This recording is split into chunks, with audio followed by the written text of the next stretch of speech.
So kapag ganyan ang position ng crocodile, Francis attempting to hunt, to attack, to ambush you. Pag ganyan, kumukuha lang yun ng opportunity.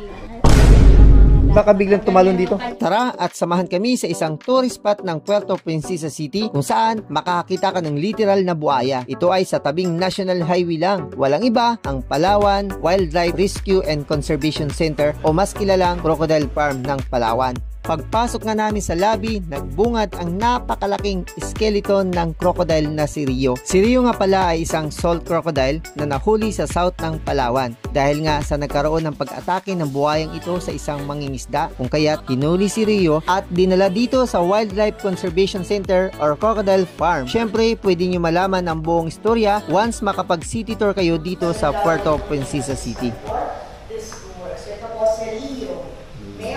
Crocodile from Luma in southern part of Palawan. 17.6 feet ang haba, which is 1 meter longer sa kanyang. Pagkatapos nga naming makilala ang crocodile na si Rio, nagbigay nga ng advice ang aming tour guide na huwag ituro ang daliri sa mga maliliit na buhaya. Bagaman mga maliliit pa nga ito, pero kaya nga nitong pumutol ng isang daliri. Kahit na maliliit lang ang mga crocodiles, kaya nilang tumalon at makaputol ng daliri. Ngayon naman, susundan namin ang aming tour guide papunta sa cage ng mga buhaya. First time here in Palawan, ma'am, sir? From Italy? Now we are going to the rest house of crocodile here in Crocodile Farm. And kasama ko si Mrs. Crocodile, Mrs. Jenny. At kasama ko rin sa araw na ito ang mga guest ko from Italy. Ano yun? Anong pangalan mo? Red.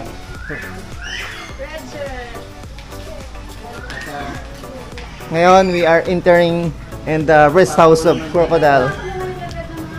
Yan. Here in the first box, walang crocodile. And the second, ayun, meron red. Here, red, oh. Look. Huwag mo yung kamay mo. Talunan ka. Isa lang siya, isa. And ito first crocodile or Philippine crocodile. Taga Palawan ito. Ito guys, yun na crocodile. Ano yan? Mendorensis Ano siya first crocodile. And ito din first crocodile din siya.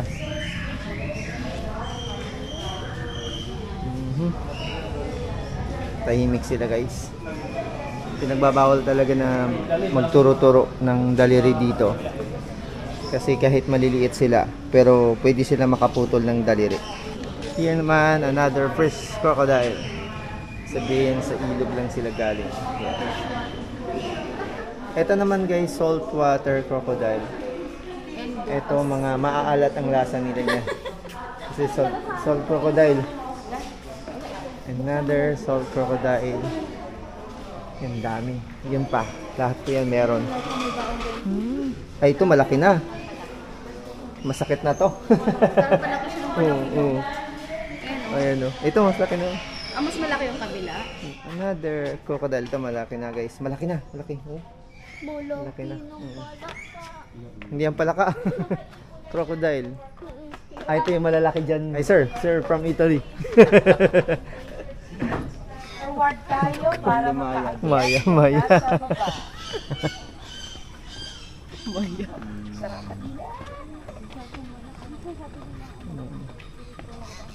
Yan yung Palusi or Palaw. Palusi. Pero ang ganda Endemic sa Palawan. Palawan din yan? Sa ibang probinsya may kantin sila may kalaw, pero ibang species din. Yung ganyan. Adult crocodile. Natakot sila kayo dito. Ang pala ibon. Aroy! Grabe katama. Yan ang magandang bantay sa bahay pa. Aroy, nakita niya si Mara. Yan yung magandang bantay sa bahay. Gumalaw. Nakita niya si Mara, gumalaw. Yan o, grabe kataba. Lalaking kaliskis. Ito talaga. Yan guys, ang lalaki nila. Hindi ko marinig yung sinasabi ng tour guide. And another one. Pero grabe, ang laki nito. Alam mo ba ang tingin nila sa atin? Lechon manok. Ang crocodile po, they can survive 6 months to 1 year without eating. So hindi talaga sila matakaw. Yes, sa duration na yun, mangangayayat sila but they will survive. So Ito ang laki. crocodiles, again, maliit lang ang consumption nila. They have satisfaction. That's why it is misconception na ikumpara sila sa mga corrupted politicians and officials. Right, Because tama. crocodiles, yeah, they have satisfaction. Laki niya oh. Hindi ko alam kung kayang tumalon dito sa atin. Ang Philippine crocodile po, sariling atin, very rare species. Kaya po ang ibang bansa naglulong sa atin ang Philippine crocodile. Conservation program for Philippine crocodile. Ang natandaan ko lang pangalan ay yung isa si Marikit. Si Marikit. Ito pala, Philippines crocodile. When their mouth is open, it means just cooling down. They are not hungry. Young crocodiles can hold their breath for 45 minutes. Oh my God. While adult crocodile can hold their tagal, breath for 2 hours. 45 minutes ang young crocodile sa ilalim ng tubig. At ma-hold naman ng adult ng 2 hours ang kanilang hininga sa ilalim ng tubig. Kaya sila oh.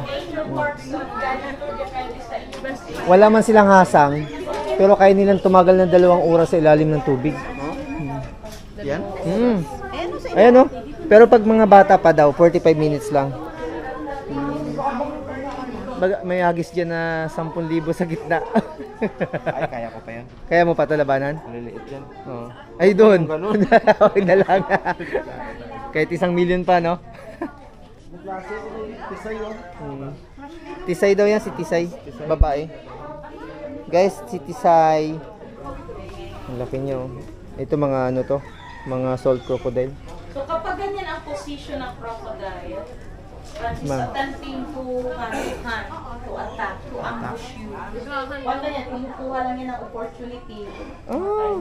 Ay, tara na, baka mga Baka biglang tumalon dito. Yan pala pag ganyan yung tsura Pero niya. pag naka-flip yung kanyang mga Handang paa, kumain. like nakalapat siya, ibig sabihin na siya relaxing or sleeping. Ito ngayon, Pero pag naka-ready ganyan yan. nakadamba, ready talaga siya. is getting ready. Gutom na siguro to. Mga ilang years na po ito, ma'am? Yung May delivery kasi. Ah, Minsan, pag naririnig nila yung tunog ng kariton, kasi alam na nila? At saka yung crocodile, malakas yung vibration niyan. Ay, yung sense ng vibration. So, siyempre yung gulong ng kariton, maingay din. Pag ganyan, dumadaan dito, nagpapanik na yan sila. alam niya may pagkain Kasi kala na. nila, feeding time na. Okay. Ito ha, ilang taon na po ito, ma'am? 25 years old. Yes, lifespan nila up to 100 years. Mahaba pa ang buhay. Nako. Lalaki pa yan. Pero ito hindi na lalaki. That's the normal size ng Tatalunin pa yung tao. Saan yan? Ay, ito. Ito hindi na to. Maliliit lang ang Pilipino. Anong lahi po ito? Pilipino? Yes. Napandakan ka na po. Filipino din daw ang size. Ang saltwater crocodiles massive yan. Akala ko sa Pandakan, Manila yung nakuha. Hindi po galing Pandakan, Manila, ma'am. Hindi po. Kasi Pandakan siya eh. Ano po, ang Philippine crocodile mostly is in northern Luzon.